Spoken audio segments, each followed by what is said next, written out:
Zdravím vás na našom online FABA meetingu. Samozrejme, kým začneme, sú tu dôležité organizačné informácie, aby sme využili efektívne čas, ktorý má viesť v prvom rade k odozdaniu informácií ohľadne projektov Fetus IVF a spoločnosti Agora Pharmaceutical.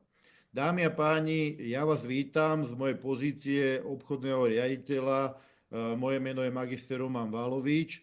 Otázky, ktoré vyskočia, prosím vás, počas tohto online meetingu, či už pri prezentácii magistra Orosa, prosím, píšte na e-mailovú adresu, ktorú vidíte na obrazovke.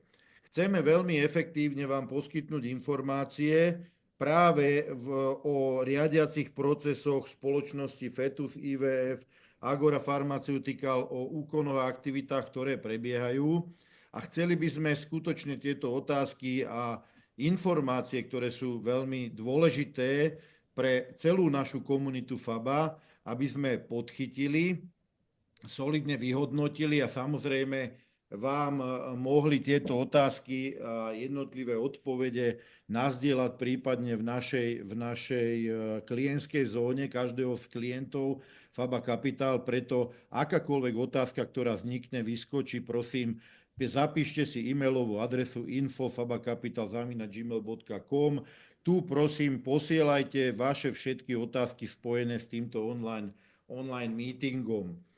Takže, dámy a páni, ešte raz dovolte mi, aby som jednoducho predstavil partnerov a kolegov, ktorých teda vítam na tomto online meetingu. Je to Robert Artur Pieruk, je to jednateľ a člen predstavenstva FABA Capital. Dobrý večer.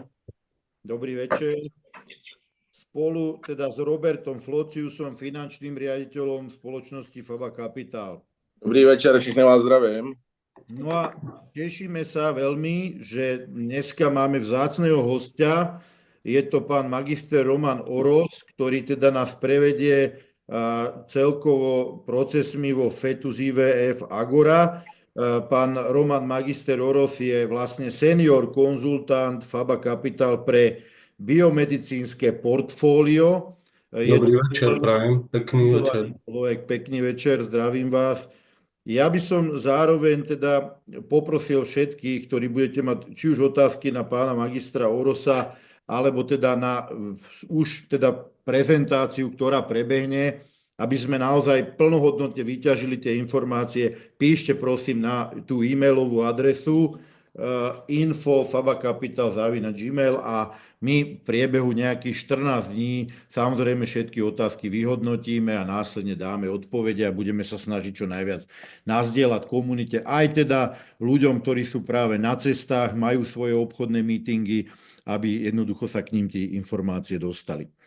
Ja by som dal slovo touto cestou pánovi magistrovi Orosovi, aby si kľudne nazdieľal svoju prezentáciu a dal by som mu slovo, aby trošku sa skutočne vyjadril k problematike a riadiacim procesom Fetus IVF aj Agora, aby naši partneri videli, že skutočne sú pri projekte a spoločnosti, ktorá tvorí hodnoty, pomáha ľuďom a prináša skutočne veľmi zaujímavé príležitosti. Nech sa páči, pán magister, odozdávam vám slovo. Verím, že to bude pre našich partnerov zážitok a zaujímavá téma. Ďakujem pekne. Prajem ešte raz príjemný večer a dúfam, že teda v tom mojom príspevku, ktorý bude viac menej orientovaný na tie vedecko-technické informácie a ako bolo povedané pánom magistrom Valovičom, tie procesy, ktoré prebiehajú, ktoré pokrývame vlastne v súvislosti s dvoma témami. Dnes tou jednou témou bude Agora Pharmaceuticals, to znamená portfólio terapeutik na liečenie alebo na terapiu Alzheimerovej choroby. A tá druhá časť bude venovaná tomu nášmu príspevku, tej hodnote, ktorú prinášame spoločnosti v oblasti zlepšenia a zefektívnenia IVF procesu pomocou tej neinvazívnej technológie, ktorú máme. Ja som veľmi rád, že mám možnosť takto predstaviť tieto, dá sa povedať, skvosty nášho portfólia. Sú to technológie, ktoré sú extrémne zaujímavé a hlavne majú obrovský potenciál, pokiaľ ich dovedieme do konca, tak veľmi prispejú spoločensky prispejú ľudstvu k tomu, aby sa tie adresované témy, ktoré máme, aby sa naozaj riešili. Ešte v krátkosti by som možno že povedal, že som teda pracoval som v oblasti molekulárnej biológie, biochémie, som študovaný chemik a vyvíjal som rovnako vakcíny a zaoberal som sa rôznymi molekulárno-biologickými témami a technológiami. Čiže toto je taký môj background. Ja by som prešiel k tomu Agora 1 a Agora 3. To znamená, len vo všeobecnosti by som chcel hovoriť o tom, že kedy vznikla Agora, vznikla v roku 2015. Ešte sa ospravedlňujem za to, že niektoré časti sú v angličtine, ale väčšina bude v slovenčine alebo v češtine, lebo je to dosť zložité. Väčšinou pripravujeme tie veci do anglického jazyka, lebo to súvisí aj s tým, ako procesujeme tie veci, ako postupujeme v tých prípravách, čo uvidíte neskôr. Takže ešte raz sa ospravedlňujem. V podstate tá Faba Capital ako taká je zameraná naozaj na veci, ktoré majú veľký impact pre ľudstvo. Jednak v životnom prostredí, potom vo farmakách a v terapii. A myslím si, že výber a špecializácia na Alzheimerovú chorobu a teda demenciu alebo neurodegeneratívne ochorenia, ktoré vlastne sú týmto cielené, tými terapeutikami, je veľmi dobrý prínos, ktorý môžeme dať ľudstvu aj spoločnosti.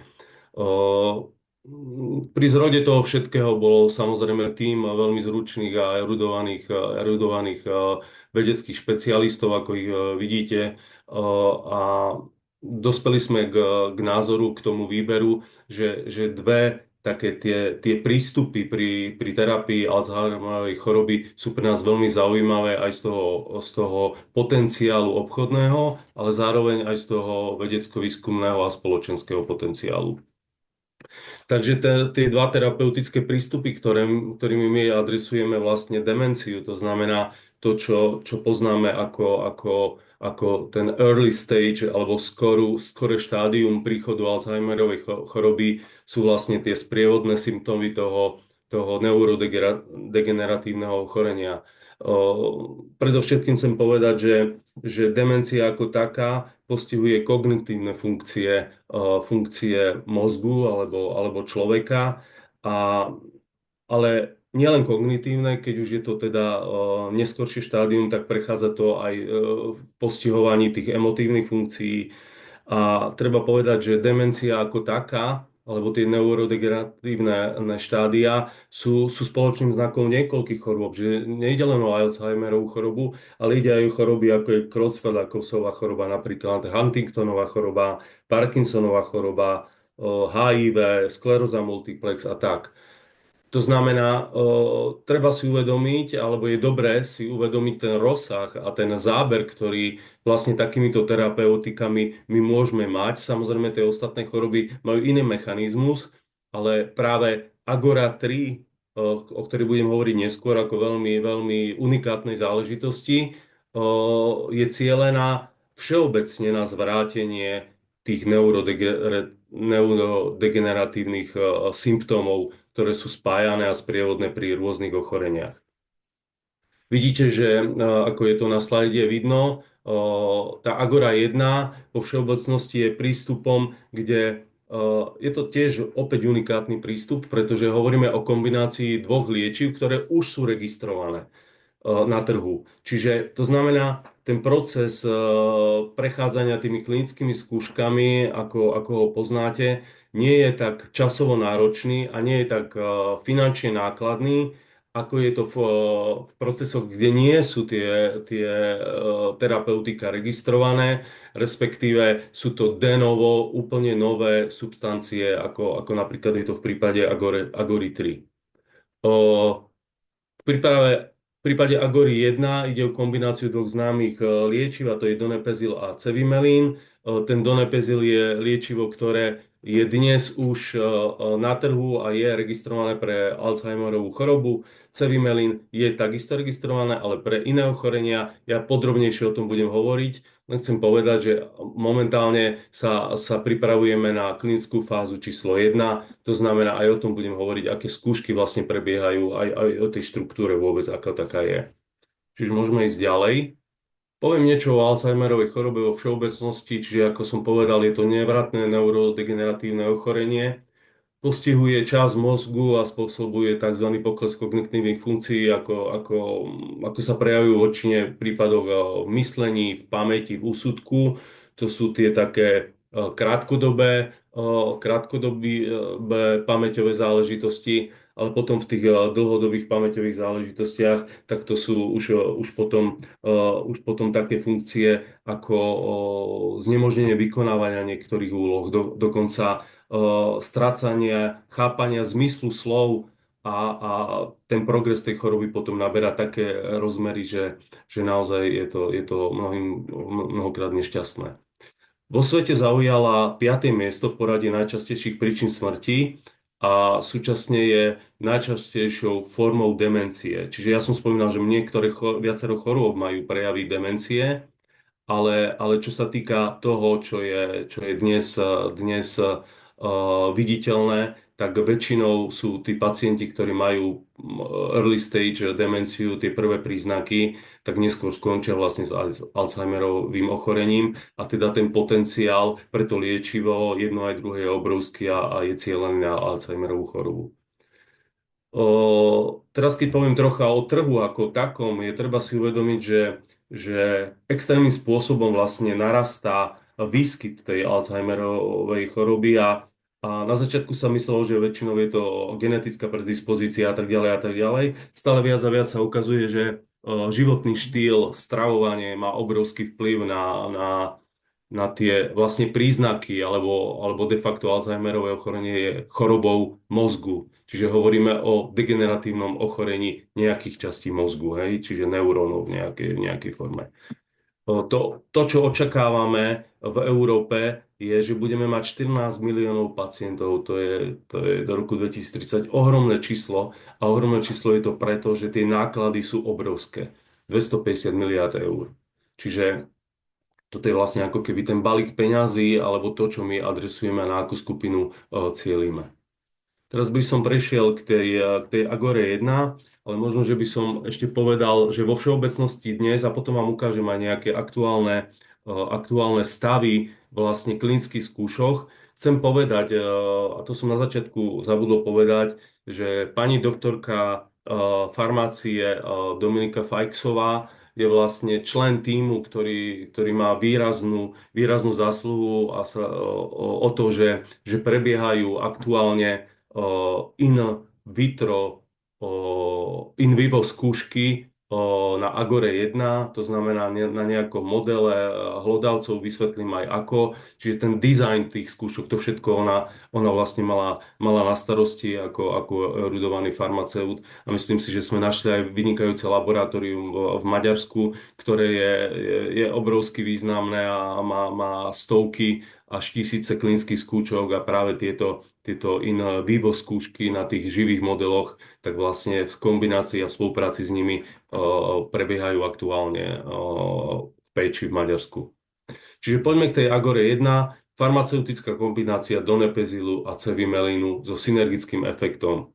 Čiže čo to znamená? Že ak použijeme kombinovaný liek ako keby v jednej tablete, to znamená v jednej liekovej forme obsahujúcej obe aktívne substancie, tak výrazne zvýšime ten terapeutický účinok.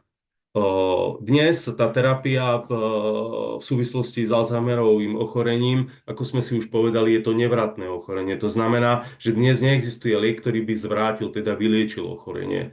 Dnes máme lieky zmierňujúce prejavy a práve Agora 1 patrí do skupiny, ktorá cieli na zmiernenie a zlepšenie toho ako keby toho predĺženia aktívneho života tých ľudí, kde majú ten progres Alzheimerovej choroby. To znamená, že my cielime na zmiernenie účinkov, na zmiernenie symptómov a snažíme sa predĺžiť ten potenciál toho aktívneho života tých ľudí. Existujú samozrejme aj lieky, ktoré cieľia na tzv. Disease Modified Therapy. To znamená, že snažia sa modifikovať chorobu nejakým spôsobom, alebo respektíve zastaviť úplne ten progres toho neurodegeneratívneho ochorenia. A toto je záležitosť Agory 3. Teraz by som prešiel na mechanizmus účinku, čiže dôležité je, že acetylcholín je neurotransmiter, to znamená, je to látka, ktorá sa nachádza v mozgu, práve v synapsiách, to znamená, vytvára účinok a prenáša vzruchy medzi neurónmi a vlastne tento neurotransmiter primárne ovplyvňuje kognitívne schopnosti. Vieme, že aj glutamát je jeden z ďalších a prechádza iným typom, ale dnes sa budeme baviť o acetylcholíne, pretože tieto obidva liečiva, donepezil a cevimelín, vlastne cieľia na receptory acetylcholínu. Čo to znamená?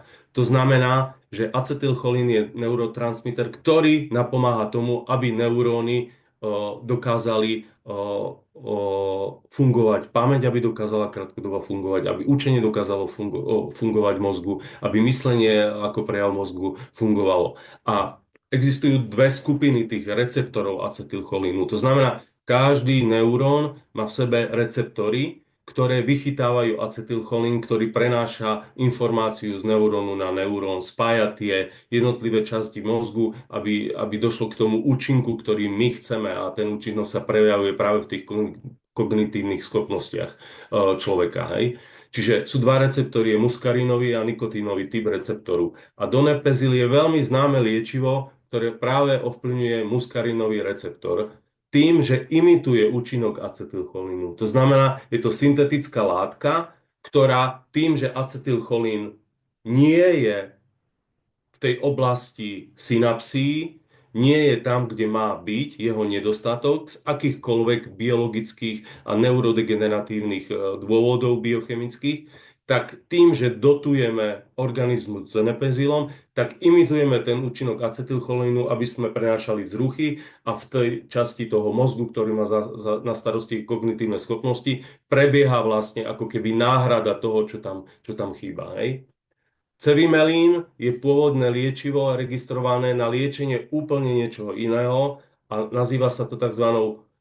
Sjögrenov syndrom, a je to tzv. Terapia suchých úst a očí. To znamená, cevimelín sa zistilo, že on znova má nejaký účinok na nervovú sústavu a ten účinok na nervovú sústavu má takú, že produkuje v slinných žlázach sliny alebo v očných týchto produkuje slzy, čiže on bol registrovaný práve na túto terapiu. Ale pri preklinických štúdiách sa zistil jeho priamy účinok na muskarinový receptor a schopnosť pozitívne ovplyvňovať kognitívne funkcie. Čo malo za následok je to, že múdri ľudia, ktorí vymysleli Agoru 1, a to je dôvod, prečo ho máme v portfóliu, prišli na to, že cevimelín a donepezil svojim kombinovaným účinkom, ak budú podávané v jednej tablete, umožnia oveľa lepšie a účinnejšie v menších dávkach účinnejšie liečenie alebo zmierňovanie tých následkov poklesu kognitívnych schopností. Čiže chcem len povedať, že prečo donepezil. Donepezil je registrovaný ako liečivo, ale má vedľajšie účinky. Vo väčšine prípadov tieto lieky majú vedľajšie účinky. A pri tých vyšších dávkach oni väčšinou spôsobujú účinky v gastrointestinálnom trakte. A vďaka tomu synergickému efektu, že my použijeme aj cevimelín a donepezil, to znamená formulácia oboch aktívnych substancií v jednej látke, a nájdeme to správny pomer medzi nimi, dokážeme znížiť dávku donepezilu, ale zachovať jeho účinok. A zároveň zvýšiť ten účinok tým použitím cevimelínu. Čo je úžasný, fantastický nápad a my sme sa tohto nápadu ujali a začali sme ho vlastne rozvíjať. Aby som niečo povedal ku klinickým skúškam, tak je dôležité povedať to, že predtým, než sa vôbec pristúpi ku klinickým skúškám, tak je nutné urobiť tzv. Predklinické skúšky. Tie predklinické skúšky majú svoje pravidlá. Jedným z nich je vlastne zisťovanie, keď teraz hovoríme o liekoch centrálnej nervovej sústavy alebo aj o periférnej nervovej sústave, tak je dôležité, aby tá látka, ktorá vzniká alebo je kandidátom na liečivo, spĺňala nejaké kritériá. To znamená, prechádzala napríklad centrálnou nervovou sústavou, mala inhibičnú účinnosť na ten enzym, na ktorý cieli a ktorý by mal spôsobovať ten terapeutický efekt a tak ďalej a tak ďalej. Tomu sa hovorí in vitro testy. To znamená, že prechádzame rôznymi testami. Ukážem vám, aké tie in vitro testy sú v prípade Agory 3, ktoré je teda novým liečivom. A následne, keď sme si istí, že in vitro znamená, že to robíme v skúmavke v laboratóriu na rôznych modeloch, keď sme si istí, že to spĺňa tie kritériá na to, aby z toho mohlo byť liečivo, tak prechádzame na in vivo testy. In vivo testy sú testy v živých organizmoch. Najlepšie in vivo testy, alebo najjednoduchšie, vždy začínajú na hlodavcoch. Čiže my sme si takisto vybrali model hlodavcov, ktorý indikuje, alebo respektíve predikuje, už naznačuje, že čo bude v budúcnosti. Ak tie testy vyjdú dobre, tak na hlodavcoch môže sa následne ísť na opice, alebo sa ide rovno už do klinických skúšok. To znamená do tej klinickej skúšky fáza 1. Hej. Klinické skúšky majú fázu 1, 2, 3, 4. To len aby ste vedeli vo všeobecnosti, že tá klinická fáza 1 znamená, že sa preukazuje bezpečnosť toho liečiva na človeku, u zdravého jedinca. To znamená, my ho ešte neliečíme, my len testujeme, že či nemá vedľajšie účinky a či tá dávka, ktorú my zistíme a ten pomer, ktorý napríklad v tomto prípade cevimelínu a donepezilu je pre hlodavcov tým správnym terapeutickým, či rovnako funguje tento pomer neskôr aj na človeka, ale najprv je treba zistiť, či je bezpečný, či nespôsobuje nejakú intoleranciu a tak ďalej, alebo ďalšie vážnejšie efekty. Takže my sme vytvorili dizajn a tu vidíte vlastne dva testy, ktoré aktuálne prebieha od začiatku roka v Péči, v Budapešti, a sú to dva testy. Čiže jeden sa volá, že Morisovo vodné bludisko. To je test, ktorý vlastne cieli na tzv. Krátkodobú pamäť a je naučená tá myš, aby našla ostrovček, to znamená, aby neplávala do nekonečna v tej vode a aby sa zachránila, tak je naučená na to, má nejakú skúsenosť, má skúsenosť krátkodobej pamäte a následne sa použije na to indukovanie ako keby tej choroby, to dočasné vyprovokovanie ako keby prejavu Alzheimerovej choroby, sa používa jedna látka, skopolamin, ten skopolamin sa dá tomu zvieraťu, tej myši a tá myš potom zistí sa, že ona nevie nájsť, lebo má stratu krátkodobej pamäte, nevie nájsť ten ostrovček, na ktorý bola natrénovaná a vždy ho predtým našla, tak následne sa jej potom dá to naše liečivo v nejakom pobere, v tomto prípade sa dáva v nejakom dávkovaní a vlastne to liečivo by malo odbúrať tú Alzheimerovú chorobu, tú stratu tej kognitívnej funkcie, tej krátkodobej pamäte a tým, že prejaví sa ten terapeutický efekt, tak tam myš nájde ten ostrovček, kde sa zachráni a nepláve stále v tom vodnom bludisku. Tak toto je jedna časť, ten Passive Avoidance Test, čo je vlastne dlhodobá pamäť a je to vyhýbanie sa miest, kde došlo k šoku, tak je to veľmi podobné, akorát, že to funguje, že je tam tmavé miesto a vlastne myš tam chodila a sme ju vystrašili, vydesili a ona potom znova má vypnutú pomocou skopolamínu a ako keby imitujúcu tú Alzheimerovú chorobu, tak má vypnutú tú pamäť a zisťujeme, že po obnovení pomocou dávkovania terapie toho nášho lieku, tak vlastne, že v akom čase, ako rýchlo sa to obnoví. Hej. Čiže toto je model, ktorý nám bude slúžiť na to, aby sme mohli prejsť ku klinickým skúškam. Tento model, tieto testy in vivo sa robia na súbere 140 myší, bude ukončený k 33. Následne budeme mať výstupy a tieto výstupy použijeme na to, aby sme rozšírili našu patentovú prihlášku a najdôležitejšia vec je, budeme presne vedieť, aký je najvhodnejší pomer tých dvoch látok, donepezilu a cevimelinu, aby nemali vedľajšie účinky a aby fungovali efektívne v čo najnižšej dávke. Ideme ďalej. Agora 3. Čo sa týka Agory 3. Je to, podľa mňa je to jeden z najväčších objavov, ktorý je dosť sľubný, pretože ukazuje sa, že tieto zlúčeniny, ktoré inhibujú tzv. Hydroxysteroid dehydrogenázu typu 10, čo je mitochondriálna dehydrogenáza. Mitochondrie sú súčasťou tzv. Elektrárne každej bunky a my tu hovoríme o mitochondriálnej dehydrogenáze, to znamená enzymu, ktorý sa nachádza v nervových bunkách, v tých synapsiách. A tento enzym, táto biomolekula sa podieľa na metabolizme neurosteroidov. Čo to znamená? Neurosteroidy sú látky podobné cholesterolu, ale nachádzajú sa a produkujú sa v nervových bunkách. Vznikajú priamo v tých nervových tkanivách. A napríklad pôsobia priamo v synapsiách. A tak rýchlo ovplyvňujú vlastne citlivosť neurónu. To je to dráždenie toho neurónu, prenos vzruchu a tak ďalej. A tieto neurotransmitéry, steroidy sú tak úžasné molekuly, že keď zablokujeme metabolizmus týchto steroidov, tak sa ukázalo, že by sme dokázali zvrátiť pokles kognitívnych funkcií. Ono sa to ukázalo napríklad pri epilepsii a takéto liečivo už dnes je v klinických skúškach pre ochorenie epilepsie a je to syntetický neurosteroid. A to, o čom ja teraz hovorím, je to nepreskúmaný spôsob intervencie dosiaľ a je to naozaj disease modifying therapy, pretože sa dajú regenerovať synapsie. Je pojem, ktorému sa hovorí, že lieky na mieru, čiže tzv. Personalizovaná medicína.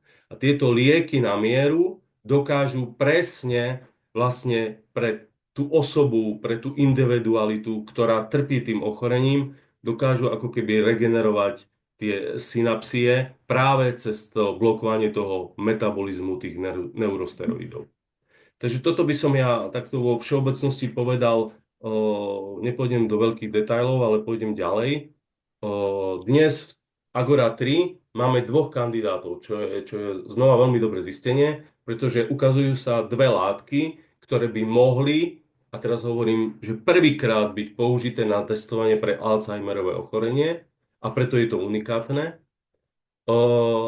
Je dobré, že sú dve tie látky, lebo máme dve látky, ktoré majú veľmi podobný účinok a teraz ide o to, aby sme ukázali, ktorá z týchto látok bude lepšia a vhodnejšia na záver toho celého procesu, aby bola terapeutikom. No a spomínal som vám, že vám poviem, že čo to znamenajú tie in vitro testy. To znamená, keď sa príde na nejakú molekulu, tak sa robia tzv. In silico testy, to znamená počítačovo sa to správanie predikuje, to správanie tej molekuly a tak ďalej. A potom prichádzame ku tým enzymatickým testom, to znamená testy v skúmavkách. A sleduje sa účinok látok, tak napríklad jedným z tých testov je tzv. Mitochondriálne off-targety. Čiže sú to rôzne mitochondriálne enzymy, povedali sme si už, čo sú mitochondrie, nachádzajú sa v každej bunke a tieto enzymy majú za následok nejaké biochemické, veľmi zložité komplexné procesy a ten účinok toho je veľmi dôležitý, čiže my prichádzame s novou syntetickou látkou, ktorú človek nikdy nemal ani si ju nedokáže syntetizovať, tak potrebujeme vedieť, aký má celkový komplexný účinok na človeka. Hej? Čiže potom ďalším in vitro testom je cytotoxicita, bunková viabilita, či bunky prežijú nejaké bunkové línie, ktorým dáme túto látku a či vo všeobecnosti nedojde ku apoptóze, ku hynutiu buniek. Hej? Na to sú testy. Potom tu máme test na molekulovú väzbu medzi kandidátom a receptorom, lebo je veľmi dôležité, že my si povieme, dobre, vieme, že tento kandidát, táto látka je dobre vychytávaná tým enzymom, ktorý má nejakým spôsobom ovplyvňovať. Hej? To je ten receptor. Ale my, ak nebudeme poznať pevnosť tej väzby, nebudeme vedieť čas, ako dlho to potrvá, aký bude účinok a či nepríde iná látka a ako keby kompetitívne, súťažne nevytlačí toho nášho kandidáta von. A tak ďalej môžeme hovoriť o ďalších testoch. Na konci je farmakokinetika a farmakodynamika, to znamená, aplikujú sa tieto látky perorálne a intravenózne zdravým hlodavcom. Čiže nie takým, kde simulujeme tú chorobu, alebo dokonca dnes sa už dajú kúpiť aj hlodavce, ktoré už majú priamo tú chorobu, čo sú extrémne náklady, ale je to stále lepšie mať takto a mať tú istotu, pokiaľ sú na to peniaze samozrejme. No ale v tej úrovni in vitro testov sa to deje na úrovni aplikácií zdravým hlodavcom. Čiže čo sa týka Agora 3, my dnes po získaní prebieha syntéza na to, aby sme tieto testy realizovali, aby sme mali prvé in vitro výsledky a po získaní in vitro výsledkov ich hodnotení my prejdeme do fázy in vivo testov, čiže to, čo robíme s Agorou 1 a už ako keby sme liečili toho hlodavca, ktorému vyvoláme chorobu, tak to isté budeme robiť s touto Agora 3, ale budeme sledovať regeneráciu tých neurónov. Teraz sa vrátim úplne na začiatok, aby sme videli aj ten potenciál, či robíme unikátne veci a či máme náskok, či nemáme náskok a čo to znamená pre nás, či dokážeme byť kompetitívni. Takže urobili sme magistra, pani doktorka Fajksová urobila to porovnávanie s aktuálnou databázou. Tie zdrojové databázy, vidíte, že to sú klinické skúšky, ktoré sú registrované v EÚ a ďalej tam boli klinické skúšky registrované v Spojených štátoch. Tak len chcem povedať, že čo sa týka Spojených štátov, tak aktuálne prebiehajú, tu vidíte v tom červenom kruhu, neviem, či vidíte šípku, ktorou ukazujem ja, vlastne na ten kruh, ale tá modrá časť, je tam vidno, že je 68 rôznych látok na Alzheimerové ochorenie. Niektoré sú vo fáze 1 a 2, niektoré sú už vo fáze 3 a 4, ale žiadne z týchto liečiv neobsahuje kombináciu donepezil a cevimelín a absolútne žiadne neobsahuje nové molekuly typu Agora 3. Takže toto je veľmi, veľmi dobrá vec, hej? Lebo my ideme na trh, hej? My ideme do súťaže v tej registrácii liečiv. Klinické štúdie týkajúce sa Európskej únii. Zase aktuálne prebieha 100 zverejnených klinických štúdií v rôznych fázach, ale čo sa týka kombinácie dolnej PZC vimelín je 0 a látky podobné Agore 3 0. A teraz Agora 1, čiže aktuálne nie je žiadna zverejnená klinická štúdia, kde by sa aplikovala ľuďom táto kombinácia liečiv. Veľmi dôležité, lebo sme unikátni. Donepezil je registrované liečivo pre AD, veľké množstvo aktuálnych štúdií, ale keď sa pozriete na ten úplne ľavý stĺpec, tak vidíte, že sú to štúdie cevimelínu, ktoré ale nesúvisia s Alzheimerovým ochorením, ale so Sjögrenovým syndromom, alebo tretia položka je, že effectiveness on oral health in patients with radiation-induced xerostomia. To znamená, cevimelín sa používa presne na ten istý syndrom suchých úst, ktorý je spojený ale s tým, že sa ožaruje rakovina hlavy a rakovina krku. Čiže vôbec to nesúvisí tá terapia alebo klinické skúšky za použitia cevimelínu s Alzheimerovým ochorením. No a čo sa týka Agora 3, tak čo sa týka Agora 3, je to úplne obidve, teda sú tu dvaja kandidáti, máme úplne nové molekuly, neprebiehajú žiadne štúdie a tá perspektíva účinku v terapii na základe výskumu stavili aj tu ako návrh riešenia tých mnohých porúch alebo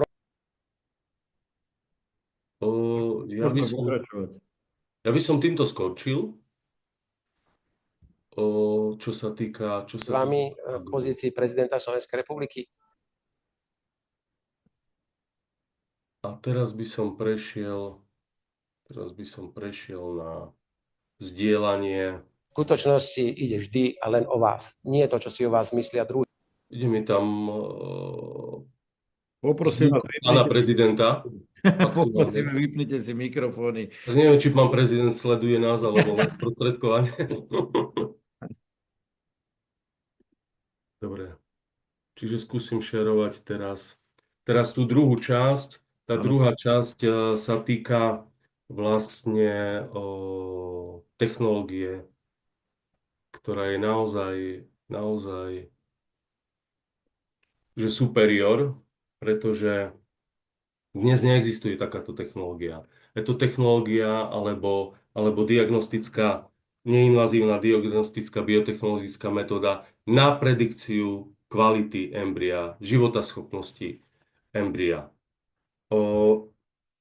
Na začiatku by som vlastne povedal, čo je podstatou, alebo taký nejaký background, ktorý s tým súvisí. Vy si môžete zatiaľ pozrieť tie čísla, ktoré súvisia s trhom, aký veľký trh máme vlastne k dispozícii. Tieto dáta nie sú veľmi aktuálne a budú stále väčšie a väčšie, alebo teda vyššie a vyššie.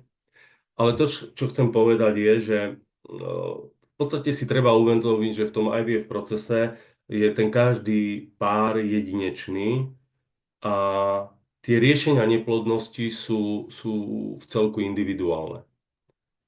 A problémom je, že dnes sa podstata IVF liečby orientuje na to, aby tie páry získali čím viac tých embryí a dúfajú v to, že to embryo vlastne sa na základe štatistiky sa čím viac tých embryí máme, tak sa uhniezdí. Ale prax je opačná. Hej, že problémom je väčšinou to, že to vedie k neúspechu liečby a že sú tam nutnosť opakovaných transferov, nutnosť zmrazenia embryí a s tým sú spojené možné komplikácie ako poškodenie embria a ďalšia vec sú samotné psychosomatické efekty na pacientku alebo na matku, aj na otca vlastne.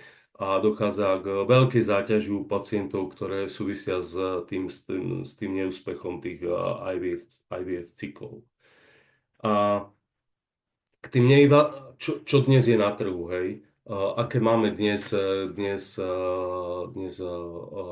možnosti? Tak zlatým štandardom dnes je tzv. Morfologické sledovanie embria. To znamená, máme neinvazívne spôsoby analýzy kvality embria a tie hodnotenia kvality embria sú postavené na morfológii. To znamená, ako vyzerá to embryo pod mikroskopom, keď je v tých miskách, v tých kultivačných miskách, kde sa vyvíja a ten embryológ ako lekár sleduje tie jednotlivé parametre, ako je rýchlosť štiepenia, tvorba blastocysty, nejaká vývojová kinetika a tak ďalej. A to všetko je ale hodnotené subjektívne, lebo ten embryológ to je na základe jeho skúsenosti, na základe toho, čo vidí, ale to nemá žiadnu oporu v tom, čo tam reálne sa deje v tej blastocyste, že aké biochemické procesy prebiehajú, ako reálne vzniká ten život. Hej. Čiže toto nemá nič spoločné s tým. On vidí len tú obálku, nevidí dovnútra. Hej. A neexistuje dnes metóda, ktorá dokáže sledovať toto na molekulárnej úrovni. To znamená, neexistuje molekulárna diagnostika. Dnes my to, čo vidíme, je auto, jeho kapota. Keď otvoríme kapotu, vidíme motor, ale nevieme vôbec, čo sa tam deje. A molekulárna diagnostika hovorí, že máme tie senzory, ktoré presne vedia, aký je tlak v olejách, presne vedia, či je tam či tesnenia na piestoch sú také, ako majú byť. To všetko je presné. Hej? Čiže nie je to empíria, nadobúdanie znalostí z nejakých opakovaní, pozorovaní, ale sú to veľmi presné procesy, ktoré sa dajú validovať a toto je vlastne podstata toho, čo my prinášame na trh. A ešte to porovnanie základné, tá timelapse metóda, alebo ten monitoring morfologických znakov, ten rezultuje v úspešnosť IVF procesu na úrovni 29%. To, čo my prinášame na trh a to, čo vlastne my dnes, akým spôsobom prechádzame cez tú registráciu toho všetkého, to si povieme o chvíľku, aké procesy musíme v tomto celom prejsť, tak priniesie na trh zvýšenie účinnosti na úrovni do 90%. Viete si to predstaviť, čo to znamená? To znamená obrovský skok, obrovský posun v procese in vitro fertilizácie. To znamená, to bude mať enormný dosah na to, akým spôsobom bude vlastne znížené náklady na mrazenie, psychosomatické funkcie, tieto dôsledky na ľudí budú úplne iné. Tá reputácia tých IVF centier pôjde extrémne hore a najdôležitejšie je, že my sa tu bavíme o tzv. Personalizovanej medicíne, hej? Čiže tie páry sú individuálne. To znamená, že to, čo sa deje v Spojených štátoch a v Kanade na tom trhu, je to, že nemôže byť terapia a vyšetrovanie a diagnostika postavená na nejakých chybách lekárov.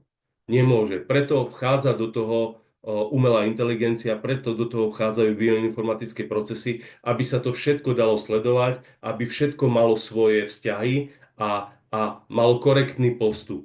To znamená, že my hovoríme o personalizovanej medicíne, ktorá je objektívna. A vlastne to, čo dnes a na tomto fóre vám vlastne chcem povedať, je, že táto naša metóda je aplikáciou bioinformatickej analýzy dát do procesu in vitro fertilizácie. Dobre, čiže teraz by som vlastne prešiel ku tomu, aby ste mali predstavu, čo tá metóda vlastne obnáša, čiže princíp diagnostickej metódy. Ten proces prebieha tak, že ten vývoj toho embria, tá fertilizácia následne sa deje v tých kultivačných miskách, v kultivačnom médiu. A úžasné na tom je, že to kultivačné médium po tom vývoji, ktorý prebieha 4, 5 až 6 dní, tak je odpadom. A my tento odpad využívame na to, aby sme sa pozreli, čo to embryóm, čo tá blastocista, ktorá uvoľní do toho embria nejaké látky. A my sme prišli na to, že boli do toho uvoľnené špecifické RNA molekuly. A to sú také molekuly, ktoré sú tzv. Regulačné molekuly. To znamená, to nie sú tie RNA, ktoré kódujú nejaký gén a to znamená, že z toho génu je produkovaný potom proteín. Nie. Sú to regulačné molekuly. To znamená, regulujú nejaké procesy pri tom vývoji toho embria. A fantastické na tom je, že to embryo komunikuje s tým kultivačným médiom v tom zmysle, že uvoľňuje do neho práve tieto molekuly, ktoré nám svedčia o tom, či to embryo je životaschopné alebo nie je životaschopné. A toto je vlastne podstata celej tej metódy. Na tom je tá metóda postavená. Hej? A ona sa skladá z toho, že my zoberieme ten odpad, sledujeme ten výskyt tých molekúl, ktoré my sme identifikovali, že sú významné a sú dôležité pre ten zdravý vývoj toho embria. A na to, aby sme ich vyskúmali, potrebujeme ich namnožiť. Čiže používame moderné technológie, a to jednou z tých moderných technológií je tzv. Next Generation Sequencing. To znamená, ste určite počuli v covidovej dobe o sekvenovaní, ale toto je špeciálna technika, ktorá nám umožňuje vlastne veľmi rýchlo, veľmi presne a za nízkych nákladov vlastne namnožiť tie reťazce tých RNA molekúl a identifikovať ich, že naozaj sú to oni. No a to, aby sme to urobili, tak po tom sekvenovaní vlastne prichádza na rad tzv. Bioinformatická analýza, kde za pomoci klasifikátorov a nejakých modelov, ktoré natrenujeme, tak triedíme tie molekuly, aby sme mali istotu, že ich správne analyzujeme. No a výsledkom je kvalitatívna analýza s veľmi vysokou presnosťou.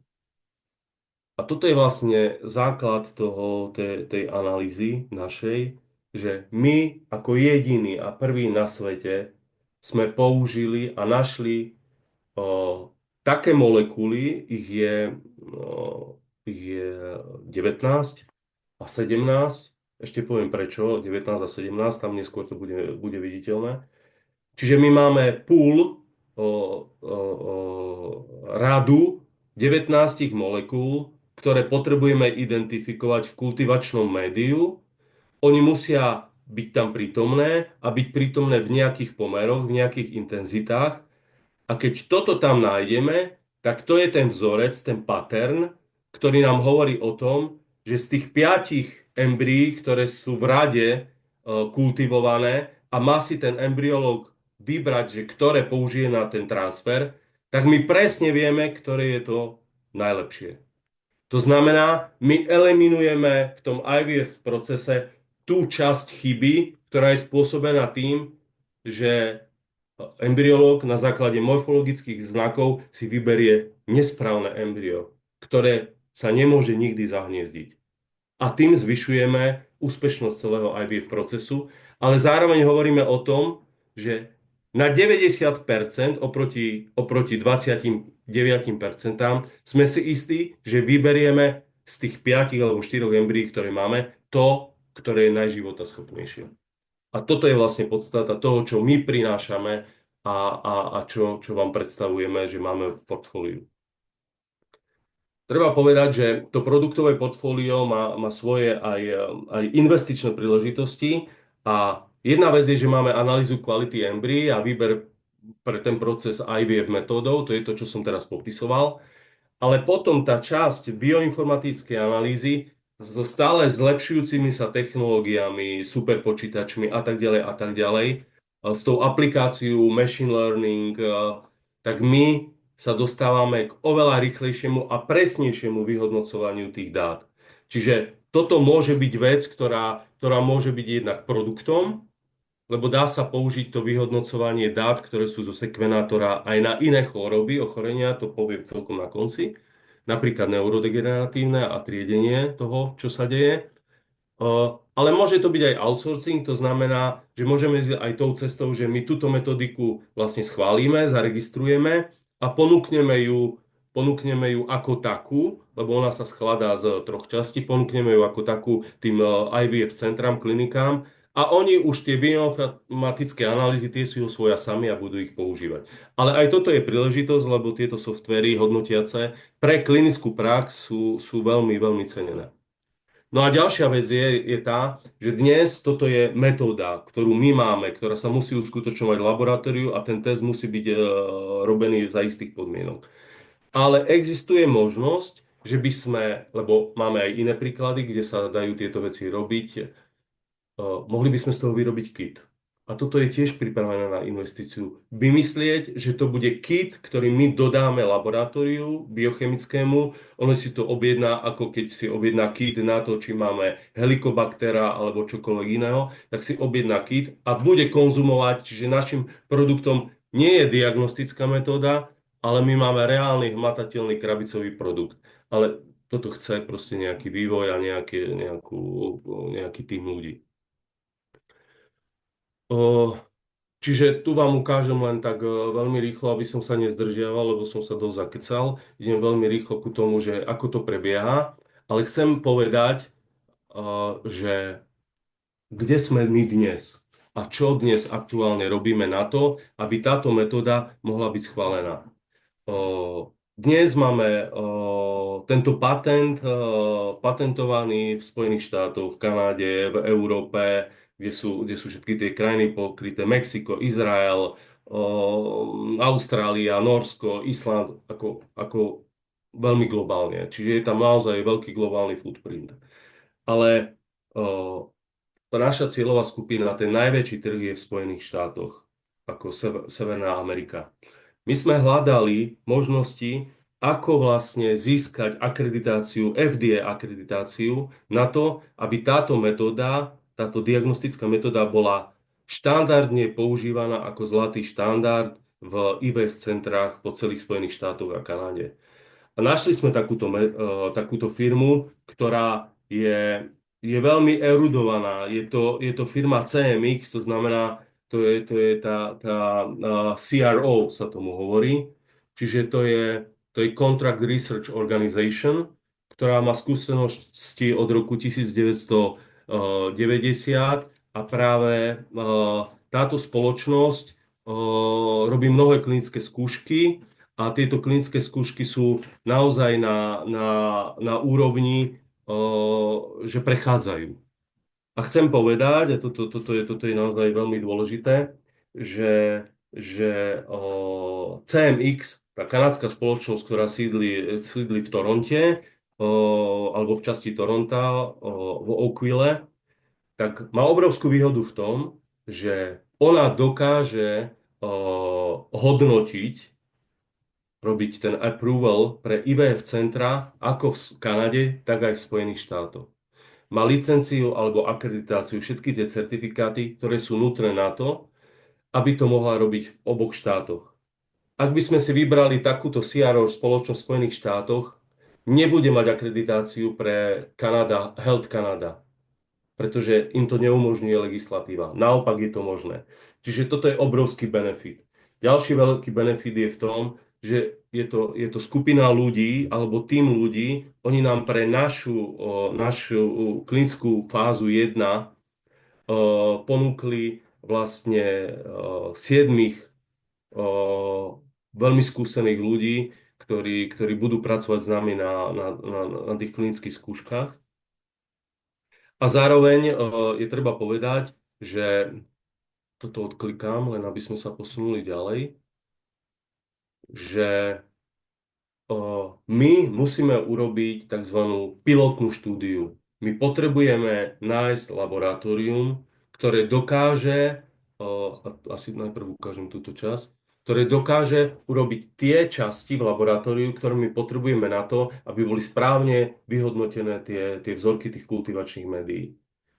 A musím vám povedať, že to nie je celkom triviálna vec a my sme naozaj dlho pracovali a hľadali sme s tým tímom ľudí takéto laboratórium a nakoniec sme ho našli. Laboratórium, ktoré rutinne má akreditáciu samozrejme na klinickú prax a public health a dokáže izolovať tie mikroRNA, ktoré sú vlastne našimi biomolekulami, dokáže ich izolovať jednak z krvi matky a takisto z toho kultivačného média. Zároveň pod tou istou strechou má NGS, to znamená Next Generation Sequencing, a v takej kvalite, aby sme mali vysoko rozlíšené a presné výsledky.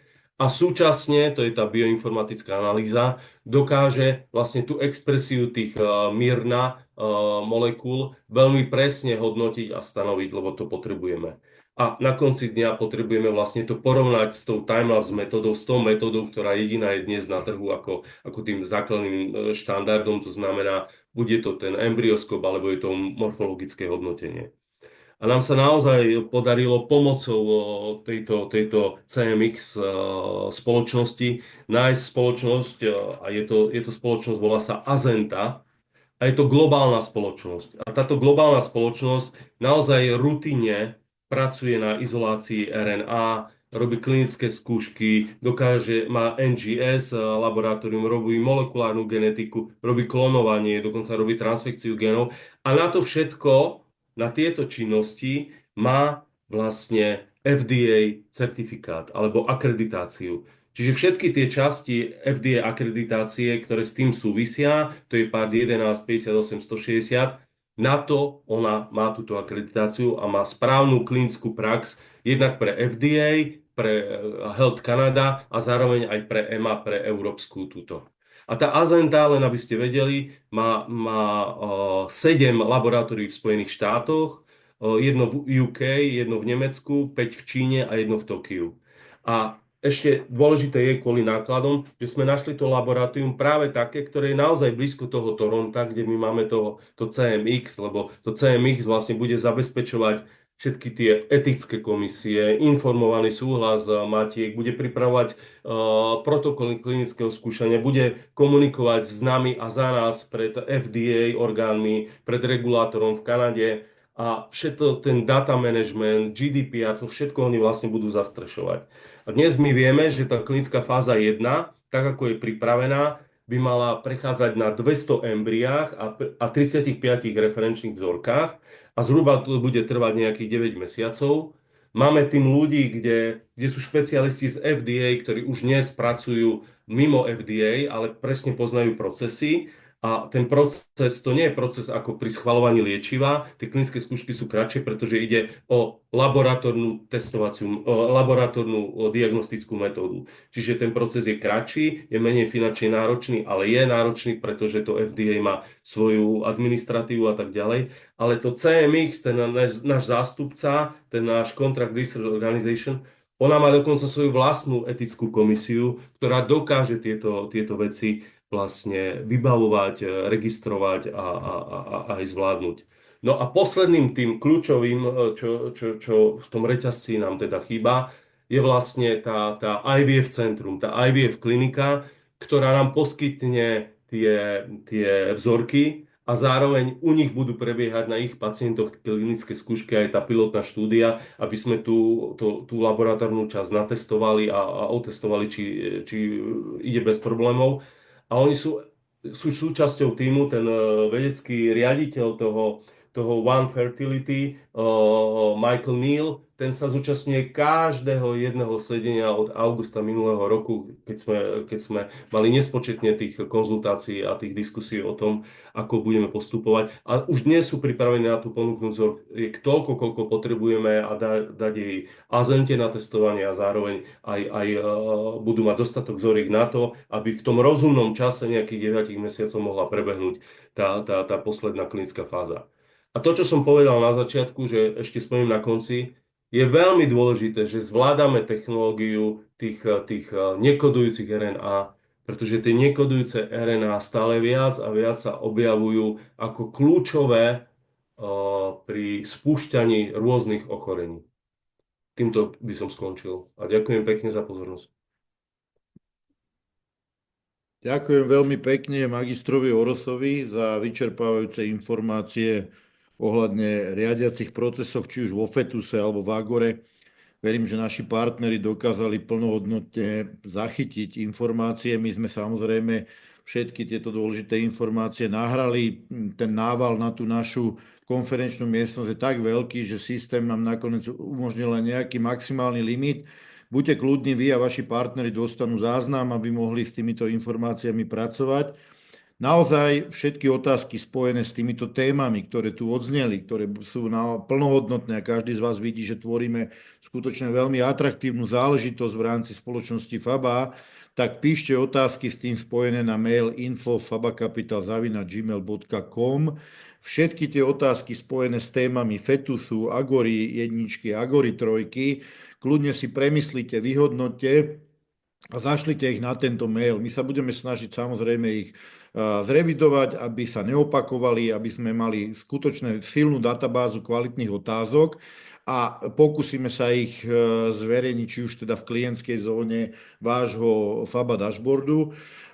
Ja by som teda na záver už len povedal pár vecí, pretože nechceme to zbytočne predĺžovať. Videli ste, že držíme v rukách unikátnu vec, že spoločne postupujeme k veľmi zaujímavému cieľu a tá stratégia je jasná. My všetci ako partneri spoločnosti FABA Capital vieme, že naše portfólio je rozsiahle, je zaujímavé. Všade pracujú špičkoví odborníci, ako ste videli, že magister Oros je skutočne veľmi fundovaný odborník v týchto záležitostiach, aby tie procesy postupovali správne, efektívne a boli výnimočné.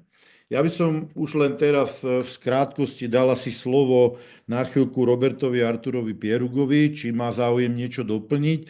A ja by som len už zhrnul samozrejme práve našu prebiehajúcu akciu, ktorá beží, ktorá je natoľko atraktívna, aby nám pomohla uchopiť, zrýchliť tieto procesy, ufinancovať tieto aktivity a skutočne, aby sme spoločne ako tým investorov sa dopracovali k výsledkom, ktoré sú veľmi atraktívne a aby som povedal, a po tejto prezentácii všetci vidíte, že sú veľmi jedinečné pre globálny trh a pre aktivity, ktoré sa dejú. Robert, nech sa páči, ak máš nejaké slovo k týmto veciam, nech sa ti páči ešte.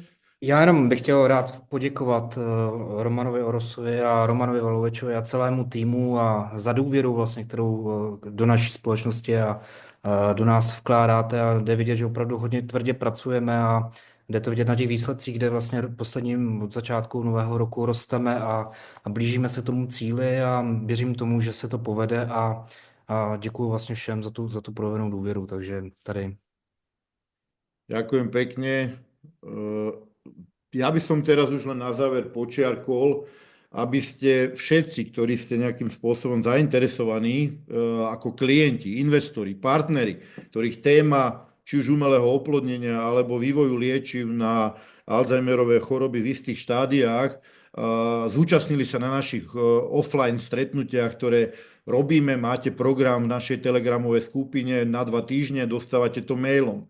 Prosím, príďte, zúčastnite sa, porozprávajte s ľuďmi, ktorí majú možno u nás otvorený účet a nezachytili túto tlačovú správu spoločnosti Faba Capital, ktorá je vonku, ktorá umožní ľuďom participovať výškou investícií a dosiahnuť isté zaujímavé bonusy, podieľať sa na rozdelení 4 miliónov eur, ktoré spoločnosť Faba dala k dispozícii na to, aby zrýchlila všetky tieto procesy a tie aktivity našim partnerom, ktorí už dneska poznajú obchodný model, poznajú v podstate, čo Faba robí, že smeruje k tomu, aby naozaj pomohla ľuďom a pomohla životnému prostrediu. Všetky naše aktivity spoločnosť Faba vykonáva a všetky v podstate participačné prevody peňazí na tieto úkony, ktoré ste videli, Faba rejzuje na účet vedený v Raiffeisen banke. Je to buď eurový účet alebo účet v českých korunách, kde každý klient aj v rámci akcie uvádza do správy pre príjemcu svoje meno, priezvisko. Ak je to v podstate investor ako spoločnosť SRO IČO, tak uvádza názov spoločnosti, to si môžete vyfotiť, alebo máte to v klientskej zóne. Všetky úkony sa realizujú len teda na firemný účet spoločnosti Faba Capital vedený v Raiffeisen banke, buď teda v českých korunách alebo v eurách. Využite tú príležitosť. Tá naša práve prebiehajúca bonusová ponuka získať podiel ešte navyše zo 4 miliónov eur pre tých, ktorí vykonajú aktivitu v tomto období od 3.2. do 31.5. je veľmi zaujímavá, pretože je to jasne dané, buď narezovaním 2 milióny eur je stop stav a tí, ktorí sa zúčastnia, dostanú tento bonus, alebo 500 krát 4030 eur je tá čiastka a týchto 500 VIP investorov si ešte navyše rozdelí tento bonus 4 milióny eur. Táto ponuka platí. Príďte po detaily a príďte po informácie s vašimi priateľmi, známymi, ktorí chcú naozaj meniť svet lepšiemu a chcú podporiť tieto veľmi významné záležitosti, pretože to nie je len o peniazoch. Je to skutočne o tom robiť vysoko humánne veci, aby sme naozaj tvorili hodnoty, ktoré budú pomáhať ľuďom, budú pomáhať životnému prostrediu. Dámy a páni, z mojej strany a z našej strany zo spoločnosti Faba Capital je to v tejto chvíli všetko. Ďakujem magistrovi Orosovi za skutočne veľmi zaujímavé informácie zo zákulisia spoločnosti Fetus IVF, ale aj Agori Pharmaceutical.